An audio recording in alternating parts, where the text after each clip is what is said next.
Hi everybody, thank you again for watching Gaffer and Gear. This is just a quick follow-up episode on my Godox no-lead F600Bi. So I just want to show you the customization I've done to the kit to make it easier to assemble, give it less footprint on a compact set, and also the grid control solution that I've got for it.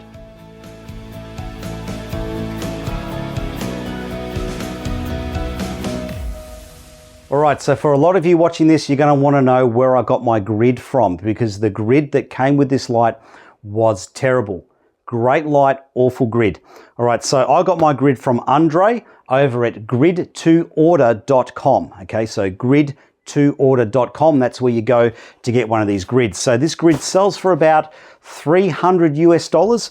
You get a bag, and the bag tells you what the grid is. And the grid is pretty well made. Now, just one thing I want to point out in all fairness is the individual cells are not sewn together.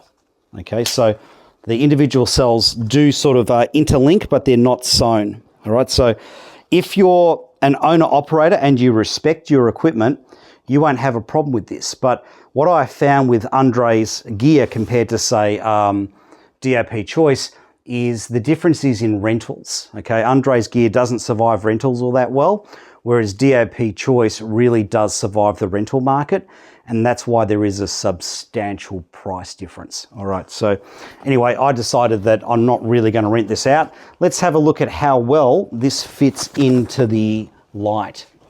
Okay, I'll go one corner first, go another corner.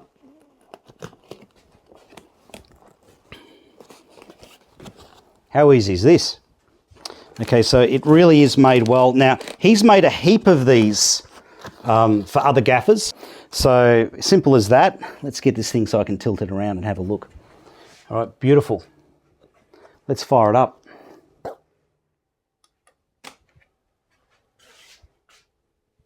There you go.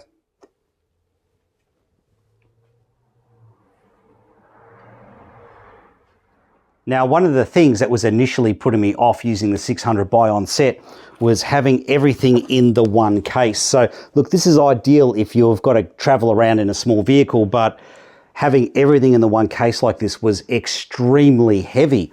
I mean, it had a steel fold-up frame, the controller, the light itself, which has weather protection, which is heavy, the cables, the softbox, the diffuser, it all adds up into this one case, and it was just awkward to carry it around by one hand. So I ended up having to put it on a trolley, and sometimes a trolley doesn't work in a confined location. So I just found that this was the major thing stopping me from using it. So I decided to separate up the kit. Now, the other thing I found to be problematic was working in small locations where this light is ideal, setting up the frame is not ideal. So in a space this big here in a workshop, no problem at all building up the frame, okay? No worries. But being on set is totally different because you've got other crew members. So let's say I've got two people in the camera department, someone setting up cameras, someone running video leads, I've got a sound recorder, so I've got people dressing the set. Everyone's in the same space. I just would find I'd walk on set and look around and just go, there is no way I can build the frame here. I decided very quickly that I needed to have the light as much as I could pre-built on a frame ready to take out of a bag. Okay, so here we are. All right, so initially I just wanted to store the light in with my 4x4 blade frames in a bag to protect it. So I got this heavy duty bag made up. So this is made up by GC Sutherland, who are canvas goods manufacturers, and they're in Moorabbin, Victoria. So if you live in Melbourne, these guys are worth getting in touch with for any sort of bags you want made up.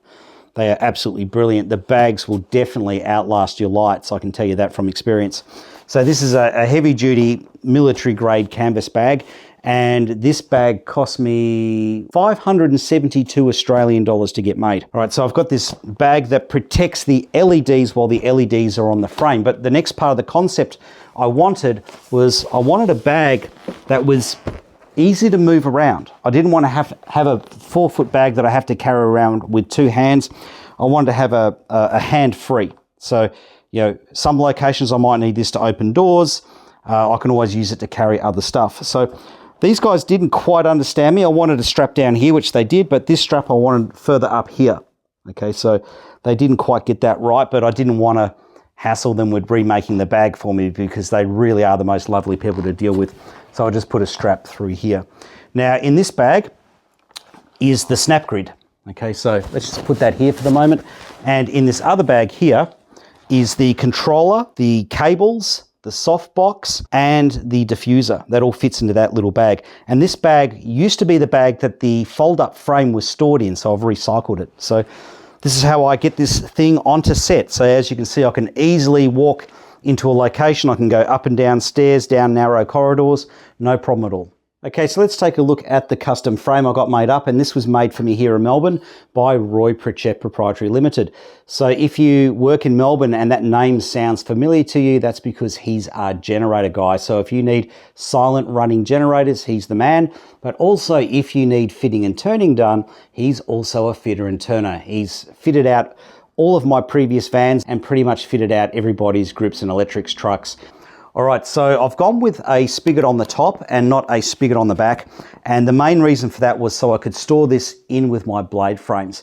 Now, as you can see, this is thicker than your average blade frame. So this is made of cube block, because if you put this on a blade frame, if you get just like a regular blade frame made, the weight will just bend it over as soon as you put it on any sort of angle. Now, you're probably noticing the gigantic spigot I've got here. It's pretty much a junior pin. Why have we gone with such a huge spigot? Well, if we went with, well, we did go with initially your regular spigot that you have on a blade frame, and that just bent under the weight with any sort of tilt that you put this on. So we ended up having to go with this massive spigot because, you know, it's all alloy to keep the weight down, and the alloy in a smaller spigot just can't hold the weight. It just starts to bend. If I had my time over, I would probably go with a steel frame. So I could use a smaller spigot, a spigot that easily fits into something like a large jumbo grip head, so you got more articulation on your tilting. But we'd committed so far down the track with this that we just continued on with alloy. The other reason I made this lightweight is because I had delusions of putting this on a menace arm, and I tell you what, this thing is so heavy with all the weatherproofing. It's really borderline on a menace arm, and I would try to discourage you from doing that if you're thinking of doing it.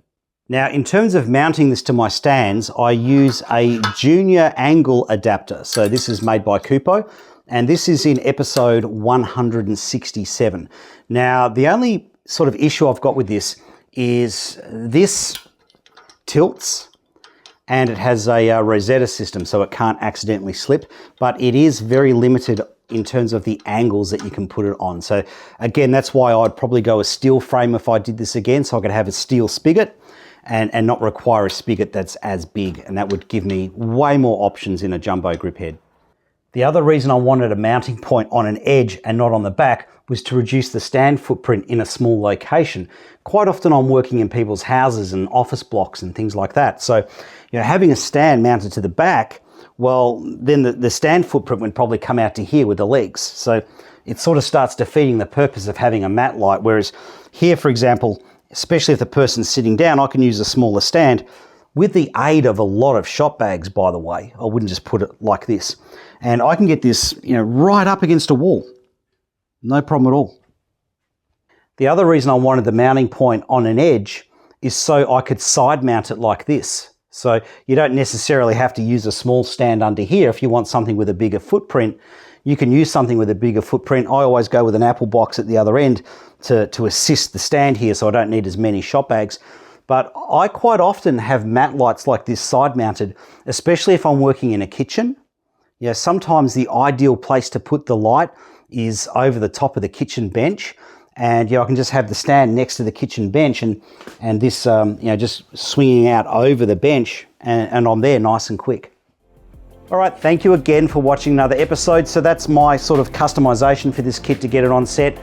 Look, learn from my mistakes and improve on it is what I've got to say. But look, I'm pretty happy with this. It's now something that I'm happy to take on set and I can use a lot faster.